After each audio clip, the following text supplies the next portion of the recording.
제가 이제 30년 동안 설교를 해왔는데 주일날 이렇게 목이 잠겨보긴 처음이에요. 듣기에 따라서는 불편하기도 하겠지만 또 듣기에 따라서는 은혜가 될 수도 있습니다. 좋게 해석하세요.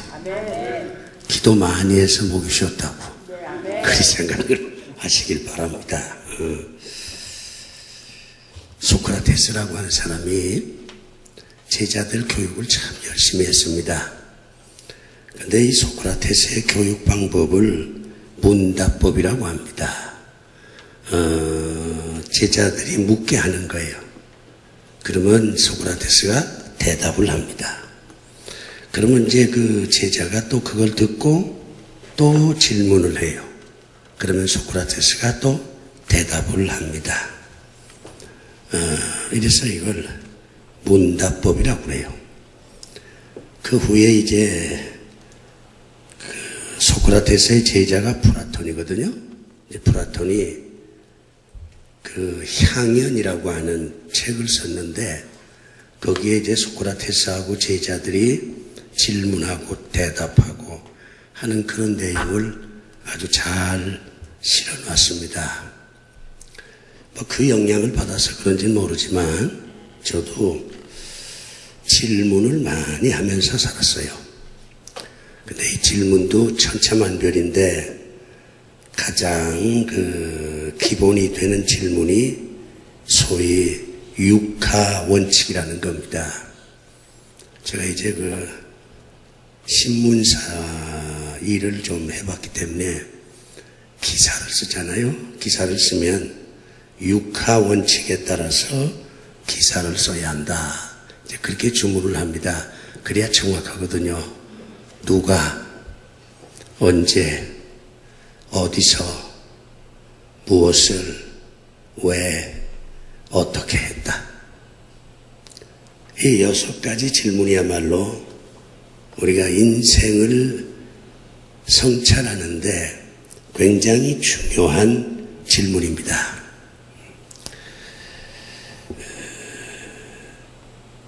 제 주보가 이제 제 나름대로 정성껏 만드는데 이 주보를 원하는 동력자들이 많습니다. 주보 보내주세요. 이제 그래 하는데 제가 가끔 이제 모임이 있으면 주보를 가지고 가서 이렇게 후배들한테 논아줘요. 자랑이 아니라 그래도 주보 하나 만드는데도 정성이 있어야 되지 않냐. 이제 그런 무언의 교육을 시키기 위해서 제 후배 목사님들한테 이렇게 주보를 하나씩 주는데 이제 어떤 그 후배의 친구가 이렇게 주보를 뒤적거리다가 이런 질문을 해요, 나한테. 생명을 살려 풍성케 하는 교회의 설립 목표라고 적혀 있는데 풍성한 삶이란 도대체 어떤 삶입니까? 좀 구체적으로 얘기를 좀 해 주십시오. 이제 그렇게 나한테 묻더라고요. 정확하게 질문한 거예요. 우리 교인들도 우리 부활교회가 풍성한 삶을 목표로 한다는 건 이해는 하지만 그 풍성한 삶이 구체적으로 어떤 삶이냐는 것에 대해서는 아마 잘 정리가 안 됐을 거예요.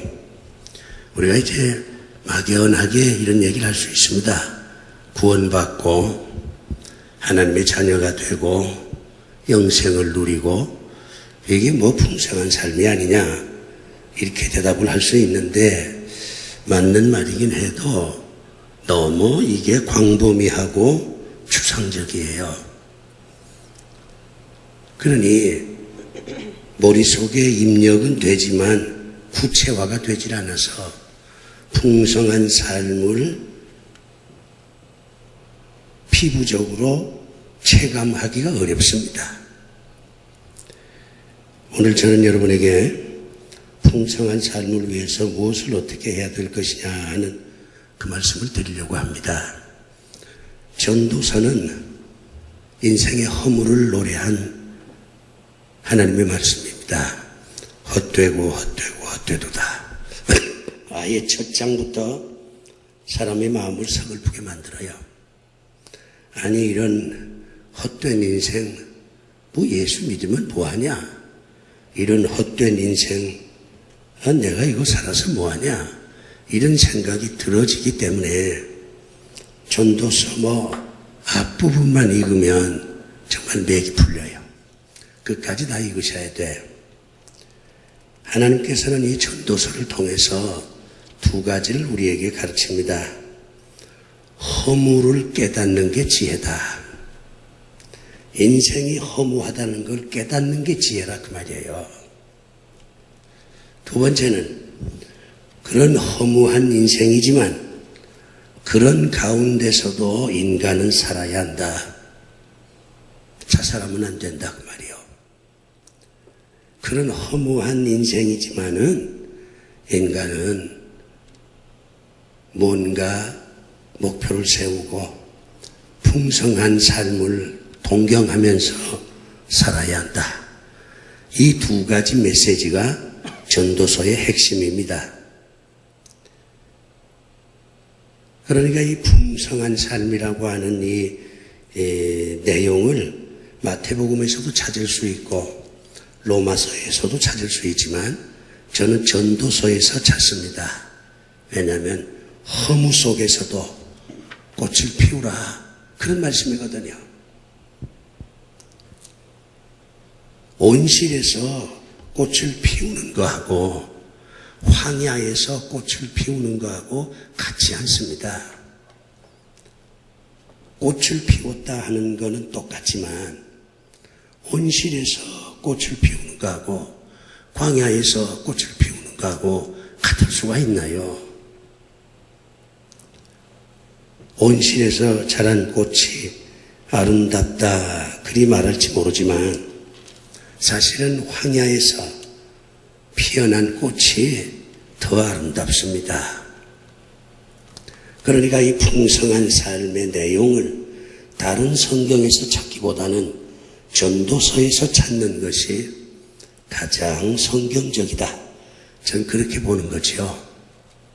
그러면 여기에 풍성한 삶이 뭐냐? 네 가지가 나옵니다. 기뻐하는 삶입니다. 당연하죠. 기뻐하는 삶이에요.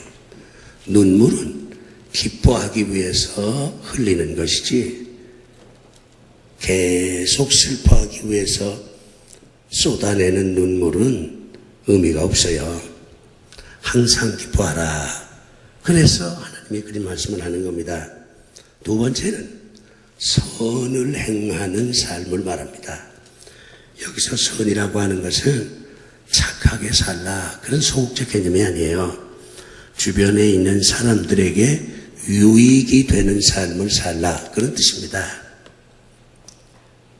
내가 있음으로 내 주변 사람이 기쁘고 내가 있음으로 내 앞에 있는 사람이 행복하고 내가 있음으로 내 옆에 있는 사람이 정말 인생은 아름답다 이렇게 감탄할 수 있게 만들어주라 그 말이에요.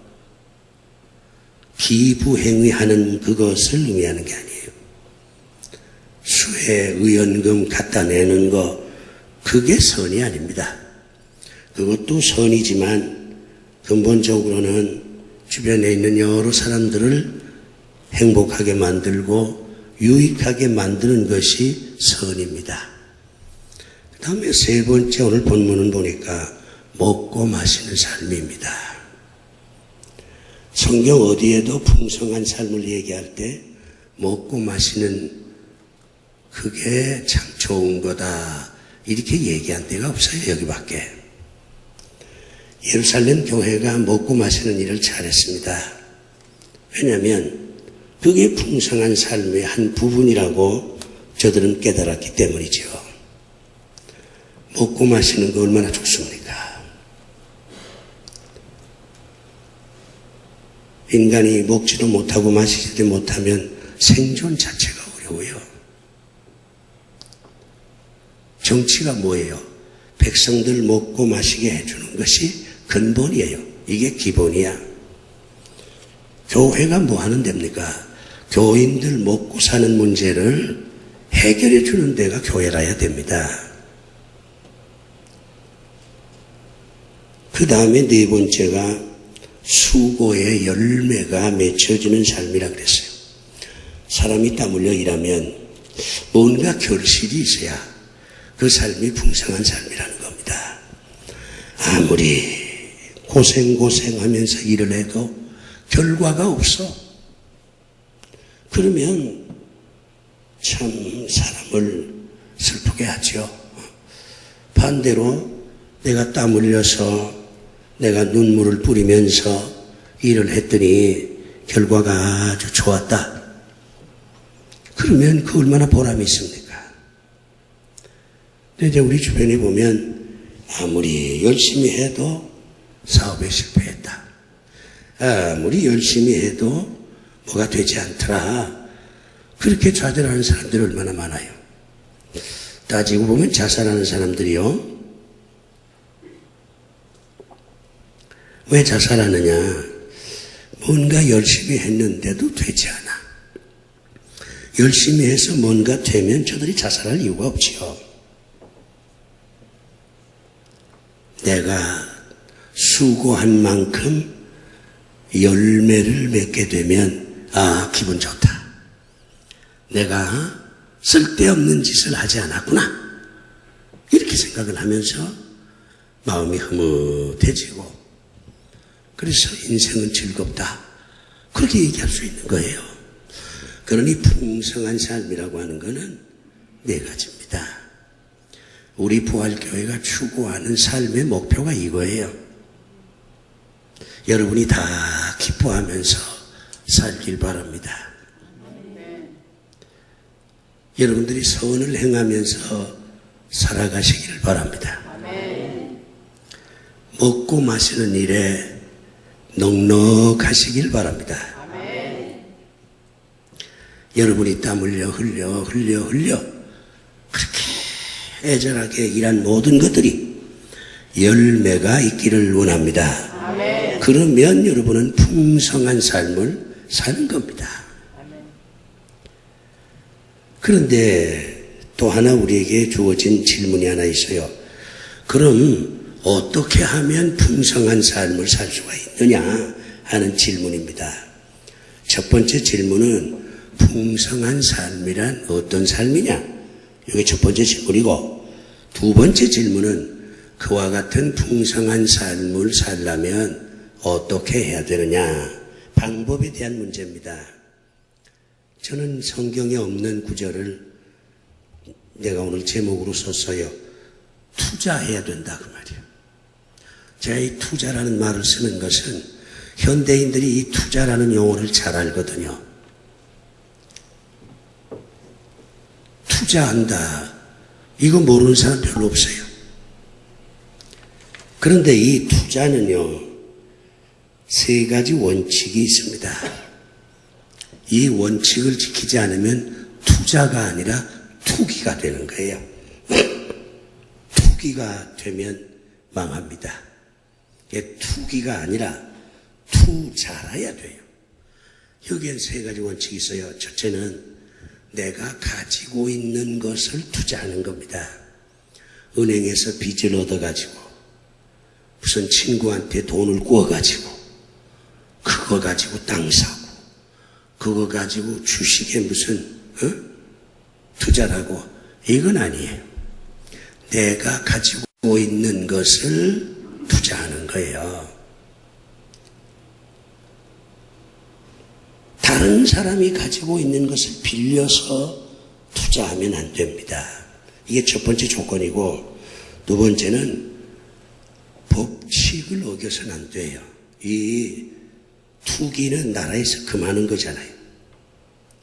투자는 나라에서 장려하는 겁니다. 그러니까 이 투자에는 법칙이 있어요.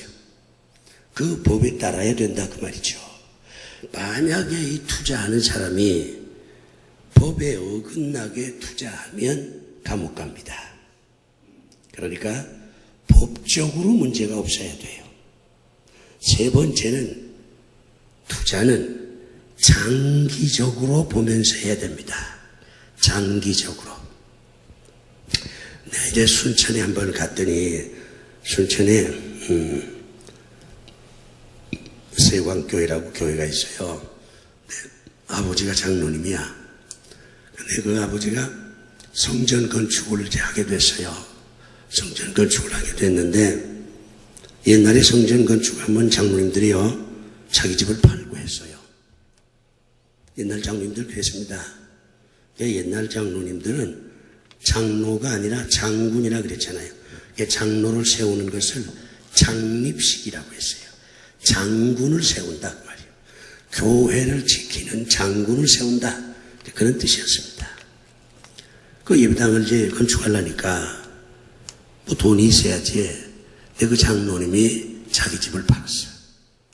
자기 집을 팔고 건축 헌금을 드리고 나니까 돈이 조금 남았어. 그 남은 돈으로 그때 당시 황무지 땅을 샀어요. 그때 사람들은 그거 뭐하러 사냐? 황무지인데. 그러나 뭐 돈은 그거밖에 없으니까 가지고 있으면 또 쓰게 되니까 그걸 가지고 땅을 샀어요. 그리고 세월이 흘렀어요. 그 아버지 장로님이 돌아가셨어. 아들이 목사가 됐어요. 김도훈 목사라고. 그 아들이 목사가 돼서 예배당을 짓고 싶은 거예요. 그런데 그때는 그 황무지가 많이 개간이 됐어요. 아파트도 들어서고. 그 땅, 아버지가 산 땅, 지금은 뭐 값이 굉장히 올랐지. 거기에다가 교회를 세웠습니다. 아주 큰 교회를 세웠어요. 여러분이 내 얘기를 듣고 깨닫는 바가 있어야 돼요. 하나님을 위해서 헌신하고 수고하는 자가 대를 이어 후손들이 복을 받는다 하는 것도 여러분이 아셔야 되지만, 이 투자라고 하는 것은 장기적인 안목을 봐야 된다 그 말이에요. 그때는 황무지 땅이니까 사람들이 뭐 거기다가 땅을 사냐 시비를 했지만, 이 장로님은 먼 미래를 본 겁니다. 나 때야 무슨 도움이 되겠냐. 그러나 어쩌면 아들이 이 땅 때문에 큰 유익이 있을 것이다, 이렇게 생각을 하고 그 땅을 산 거예요. 투기는 아주 금방금방 유익을 얻으려고 하는 건데, 투자는 멀리 보면서 하는 겁니다. 풍성한 삶을 살려면 우리가 이렇게 투자를 해야 돼요.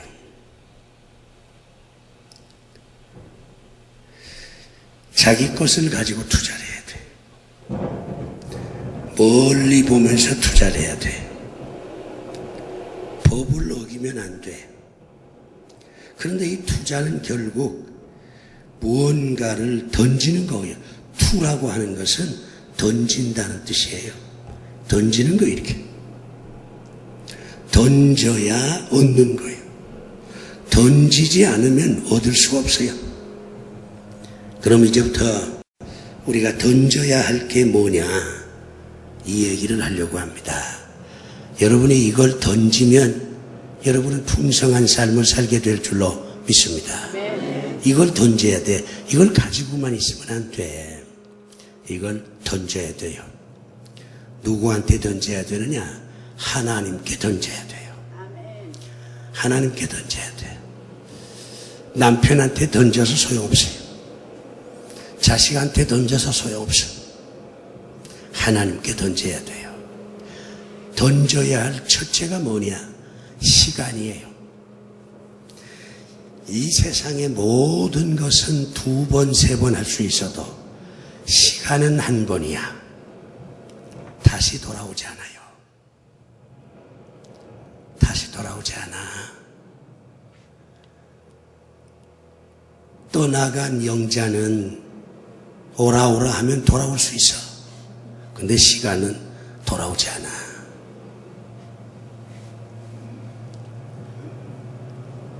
아버지를 버린 아들은 아버지가 목매여 아들아 그러면 돌아올 수 있어요.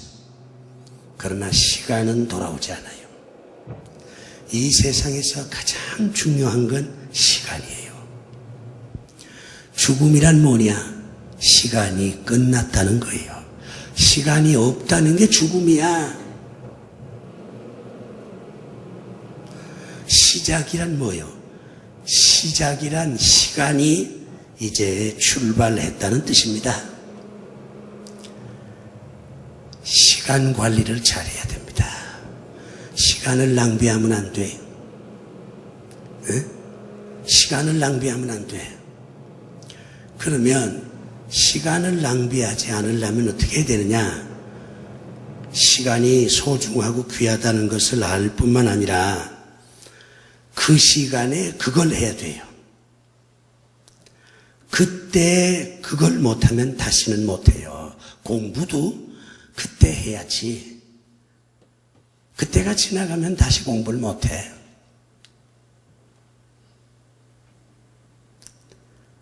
시간을 잘 관리하셔야 됩니다. 시간은 하나님이 주신 선물입니다. 이걸 아주 귀하게 여겨야 돼요. 그 다음에 두 번째 던져야 될 게 있습니다. 그거는 일입니다. 일. 우리가 하나님을 처음 만나는 장면이 창세기에 있습니다. 창세기를 딱 펼쳐보면 하나님은 어떤 하나님이냐? 일하는 하나님이십니다. 일하는 하나님이야. 우리를 구원하시고 우리를 사랑하시고 이게 아니에요. 우리가 만난 최초의 하나님의 모습은 일하는 하나님이세요. 주님도 일 열심히 했어요. 제자들이 좀 쉬어가면서 하세요. 그렇게 얘기하니까 주님이 하시는 말이 무슨 소리야. 하나님이 일하니 나도 일한다. 그렇게 말씀을 했어요. 일하는 걸 열심히 해야 됩니다. 성실하게 해야 돼요.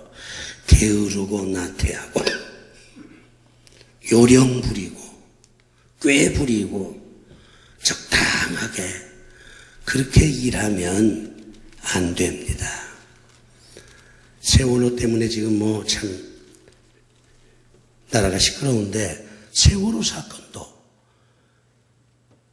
선장이나 선원이나 해경이나 모든 사람들, 감독하는 사람들이 열심히 일을 안 해서 그래요. 자기에게 주어진 책임을 성실하게 했다면 저런 비극은 일어나지 않습니다. 대구 지하철 참사 이것도 마찬가지예요. 거기에 모든 공무원들이 자기에게 주어진 일을 열심히 성실하게 했다면 일어나지 않아요.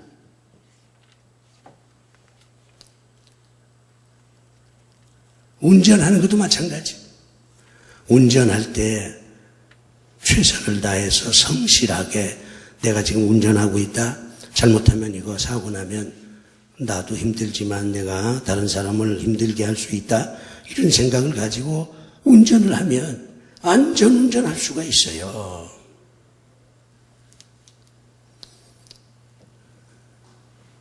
일을 성실하게 해야 됩니다. 일을 하나님께 던져야 돼요. 우리 예수 믿는 사람들은 노동의 가치를 아주 귀하게 여겨야 됩니다. 세 번째 마지막입니다. 던질 게 하나 있어요. 이게 사실 제일 중요하지. 신앙을 던져야 합니다. 신앙생활을 잘해야 돼요. 이 신앙은 한마디로 말하면 순종입니다. 하나님 말씀에 순종하는 게 신앙이에요. 불순종하면서 신앙생활을 하면 안 됩니다. 누가 여러분에게 아니 이른 아침에 왜 교회 가서 예배를 드립니까? 이렇게 물으면 여러분이 내 책임입니다. 이렇게 답변할 수도 있고 제가 안 가면 우리 목사님들이 전화가 옵니다. 뭐 그렇게 대답할 수도 있고 제가 오늘 마침 시간이 좀 남아서 예배 드리러 갑니다. 그렇게 대답할 수도 있고 그동안 오랫동안 교회를 안 나가서 오랜만에 교회 한번 가보려고 합니다. 그래 대답할 수도 있어요. 다 틀렸어. 왜 아침부터 교회 가십니까? 물으면 하나님 말씀에 순종하기 위해서 내가 교회 가서 예배를 드립니다. 이게 정답이야. 임마누엘 칸트라는 사람이 이런 얘기를 해요. 사람의 행동은 합 목적성이 있어야 된다. 이게 무슨 소리냐면 사람의 행동은 어떤 목적에 관역이 맞춰져야 된다 그 말이에요. 임의대로 지 마음대로 하고 싶은 대로 이게 아니라 인간의 모든 행동은 자기가 추구하는 삶의 목표와 연결되어야 된다 그 말이에요. 양장점을 할 꿈을 가진 사람은 동해안 어디 산골에서 고구마 캐면 안 되는 거예요. 내가 양장점을 해야 되겠다. 그러면 그 사람은 동해안 강원도 어느 산골에 가면 안 됩니다. 어디로 가야 되느냐? 명동으로 가든가 압구정동으로 가든가 청담동으로 가든가.